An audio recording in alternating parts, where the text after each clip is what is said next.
নমস্কার, দোলার ঘর গৃহস্থালিতে আপনাদের সকলকে স্বাগত জানাই। এখন ঘড়িতে বাজে সকাল 7টা। আমরা সবাই ঘুম থেকে উঠে গেছি।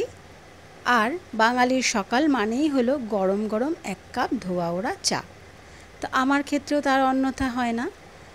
বাবা ছেলে সবাই ঘুম থেকে উঠে গেছে বলে চাও করে নিয়েছি, আর চায়ের সাথে বিস্কিট। এবার ওদের বিস্কিট দিয়ে চা দিয়ে দেব, আর ঘরে ওরা খাবে আর আমি রান্নাঘরে কাজ সারতে সারতে খেয়ে নেব। আমার একসঙ্গে বসে চা খাওয়া হয় না, তাহলে অনেক কাজের দেরি হয়ে যায়। কারণ চা খেতে খেতে তো অনেক কথা হয়, তখন কাজের দেরি হয়ে যায়। চা খেতে খেতে আজকে আমি নিজের আলাপটা সেরে নিই। আমি হলাম দোলা, আমি হাউসওয়াইফ, আমি থাকি বেহালায়। আর আমার ছোট্ট সংসার, আমার সংসারে রয়েছে আমি, আমার ছেলে আর আমার হাজব্যান্ড। আজকে আমার ছেলের বায়না হলো, মা আমি আজকে পোলাও আর দই মাছ খাবো। তো যেমন ইচ্ছা তেমন কাজ, ওর কথা তো একটু শুনতেই হবে, ও আবদার করেছে বলে কথা। তো আমি দেখুন এখানে গোবিন্দভোগ চালটা বেছে ধুয়ে জল ঝরিয়ে রেখেছি, আর এখানে নিয়েছি মাছ। আমার ঘরে তো যেরকম পিস ছিল মাছের সেরকমই নিয়েছি, কারণ আমি তো জানতাম না যে দই মাছ খেতে চাইবে। তা ঘরে যা ছিল তাই দিয়েই আজকে দই মাছ বানাবো। তার জন্য প্রথমে আমি একটা গ্লাসে দই নিয়ে সেটাকে নুন দিয়ে ফেটিয়ে নিয়েছি। তাহলে কি হয়, দইটা দানা দানা হয়ে যায় না রান্নার সময়। দইটা ভালো করে ফেটিয়ে নিয়েছি। এবারে এর মধ্যে পেঁয়াজ, আদা, রসুন গ্রেট করে দিয়ে দেব।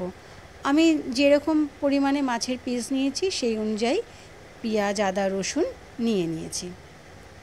এবার এটাকে দইয়ের মধ্যে দিব, আর তার মধ্যে দেব নুন, হলুদ আর চিনি। চিনিটা দিচ্ছি তার কারণ দইটা যেহেতু টক, তাই একটু মিষ্টি দিলে টেস্টটা খুব সুন্দর হবে।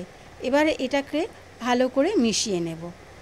আর যে মাছগুলো নুন হলুদ মাখিয়ে রেখেছিলাম সেটাকে তেলে ভেজে নেব। আপনারা যেমন পছন্দ করেন সেই অনুযায়ী ভাজবেন।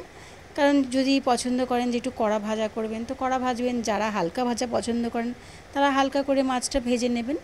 মাছটা ভাজার পর এই যে মিশ্রণটা তৈরি করলাম তার মধ্যে ম্যারিনেট করে রাখতে হবে। যত সময় ম্যারিনেট করে রাখা যাবে টেস্ট কিন্তু ততটাই ভালো হবে।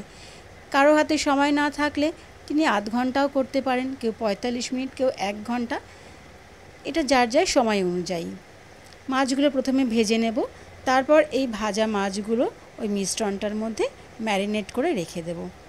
আমি কিন্তু প্রথমে আগে আলুটা ভেজে নিই, কিন্তু আজকে ভুলে গেছি, তাই জন্য আলুটা পরে ভেজে তুলে রেখেছি।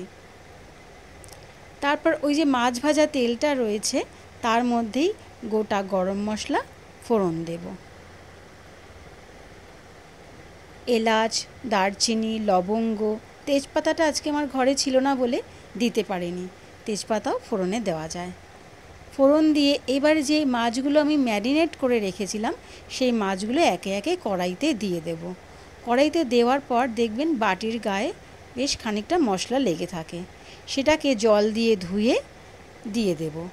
এতে কি হবে, মাছটাও যেমন ভালো সিদ্ধ হবে, আলুটাও ভালো সিদ্ধ হবে, আর একটু হালকা গ্রেভি হবে, নাহলে না পুরো শুকিয়ে যায়।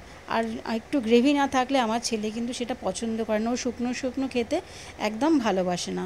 একটু গ্রেভি থাকলে ও ভীষণ ভালোবাসে সেটা খেতে। যে কোনো রান্নায় ওর একটু গ্রেভি দরকার হয়।